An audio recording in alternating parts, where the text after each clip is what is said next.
Жизнь на Донбассе продолжается, несмотря на усилия Киева. Здесь живут, любят, женятся, рожают детей. Съемочная группа «Коса ТВ» побывала в гостях у девушек, которые защищают свою землю наравне с мужчинами. Спецназ ГРУ ДНР. Боец с позывным СМС.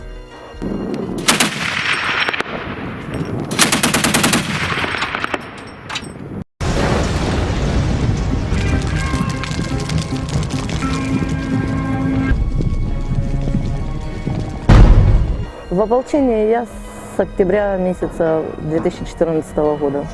До войны я работала в Тельмановской центральной районной больнице в родильном отделении. Раньше мальчики игрались машинками, девочки в куклы. А сейчас мужики, мальчики одевают юбки, а женщины берут в руки автоматы и идут воевать. СМС на войне не просто так.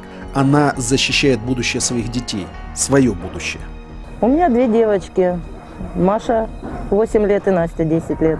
Они на данный момент находятся со мной. Ходят здесь в школу. После войны, наверное, бы хотела остаться в нашем подразделении, продолжать карьеру медика. Рысь тоже взяла в руки автомат не потому, что любит приключения. Меня заставило то, что у меня дома война началась. Я тогда не думала, что какой-то может быть выбор. Человека, который хотя бы имеет какой-то минимальный набор знаний и умений, в то время как, когда разъезжались наши мужчины в Россию, там, на Западную Украину, в Крым, куда-нибудь отсюда драпали. Ну, кто-то смог это сделать, у меня совсем не получилось остаться в стороне. Вообще не брали женщин на войну. Я проехала тут все изначально военкоматы в Донецке, то есть не получалось, но потом как бы взяли меня сюда. Самое страшное для рыси – подвести товарищей. Карателей она не боится. У меня самый большой страх был, что я кого-то подставлю, что из-за недостатка опыта у меня пострадают те люди, которые со мной туда пришли.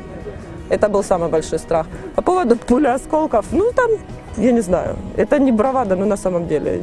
Там и включается инстинкт самосохранения. Мой дед бил фашистов, да, ну теперь, я, кстати, с ним иногда разговариваю, когда мы в боях. Но мне теперь придется доделать его дело. Я погибать тут не собираюсь, нам надо победить и все это восстанавливать. Ирина до войны работала бухгалтером. Теперь она санинструктор, спасает ребят. На войне я с первых дней. В этом подразделении с самого начала, с самых первых дней служу. Но как я могу сбежать? Я думаю, что все-таки было правильное воспитание. Мой дед воевал, дошел до Берлина. Моя бабушка воевала, дошла до Берлина. Как я могу сбежать? Я, например, не хочу, чтобы на 9 мая мои дети зиговали. Я хочу, чтобы у них были правильные идеалы, правильные герои. Я не хочу, чтобы они учили переписанную маразматическую историю, которую сейчас переписывают. Были Углегорск, Дебальцево, Логвиново. Она видела кровь и смерть. Она вытаскивала с того света мальчишек. Когда привозят первых раненых, о себе, о своем страхе уже вообще не думаешь. Вот страх, что ты не сможешь спасти, не сможешь что-то сделать для этих ребят. Быстрее его уколоть, перевязать, спасти, отправить в больницу. Это война. Очень страшно, когда хороним своих ребят, когда ездим на кладбище. Очень страшно, когда погибают дети, мирные жители, женщины. Это очень страшно. Когда нет боев, Ирина возится с детьми-инвалидами. Им не хватает тепла, им не хватает продуктов. Наше подразделение еще взяло шефство над детским домом-интернатом номер 19. В этом интернате глухонемые детки. Мы с ними познакомились еще осенью, когда у них было очень бедственное положение. Я приехала к ним в интернат, и они сказали, что нам, деткам, даже борща сварить не из чего, то есть ничего не было. Вот, я с ними тогда и познакомилась, и с тех пор начали мы им помогать. На Новый год мы нашим подразделением делали этим деткам утренник, костюмированный, по сценарию, им очень понравилось. Сейчас в Донецке, я вам хочу сказать, очень тяжелая ситуация с продуктами питания, очень тяжелая. Диму и Наташу свела война. Теперь у них все пополам. Воюют, переживают, любят. Ну, вот это мой автомат. Вот. А вот это от мужа, он, естественно, потяжелее. То, что тут и с подствольником идет, и 7,62 калибр, много. Я уже воевал, мы в Донецк приехали. Ну, она тут в ополчение пошла. Как бы тоже, можно сказать, в этой же общаге познакомились. Когда мы были, вот, ну, совсем, ну как недавно, зимой, В январе. в январе, были, как он называется, Иверский церковь, монастырь. монастырь были, ну это на аэропорту. Получается, мы были прямо в монастыре, а девушки наши медики были рядышком. Ну, там, ну, здание там рядышком, 20 метров. Все равно, когда стреляли, сильно ну, рядышком вообще насыпали. Да. Выбегал, даже под снарядом меня командир держал, я хочу в туалет, я пойду выйду в туалет, в церкви нельзя, это типа грех. Вот до них пробегал туда, смотрел, чтобы было все в порядке, конечно. Ну да, у нас командир такой, он же ж приходит такой, да я посмотреть, что там, чаю попить у вас хочу. А командир на него смотрит, такой говорит, что ты, говорит, врешь, говорит, ты, он, говорит, к Чили прибежал, говорит, через каждые 5 минут бегаешь. Дмитрий до войны строил доменные печи, на фронт пошел с другом.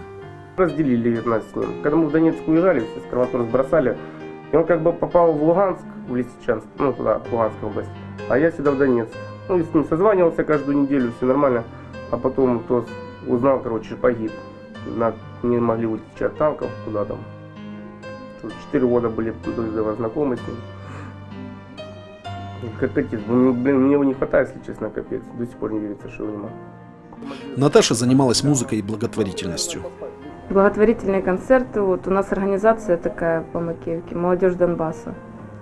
Вот мы как бы деткам помогали, тем, которым деньги на операцию нужны. Вот как бы тоже музыка, всю жизнь музыкой, как бы так вот. С самого детства музыку любила. Сегодня боец Чили под огнем таскает на себе сумку с медикаментами. Она делает раненым перевязки.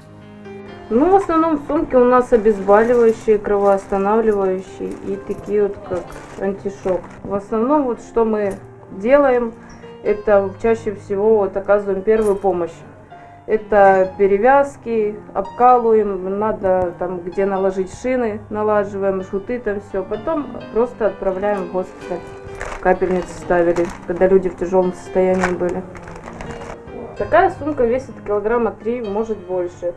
Но помимо этого еще ж у нас вот такие вот ЦПП отдельные тоже еще носим с собой, потому что вот это то, что в сумке, это очень мало. Всего этого есть Ну еще и еда, автомат. Когда украинские войска не пытаются наступать на город, это самая обычная семья. Ну, блин, мне кажется, в основном делаю все я, блин. Лениво. Ой, что ты врешь. Говорю, как есть. То есть шиншиллу только, блин, вот любят и все. Ну да, перед вами полы тоже я заметал. Что, неправда? А здесь кто готовит? Ну, конечно, она. Чего готовишь?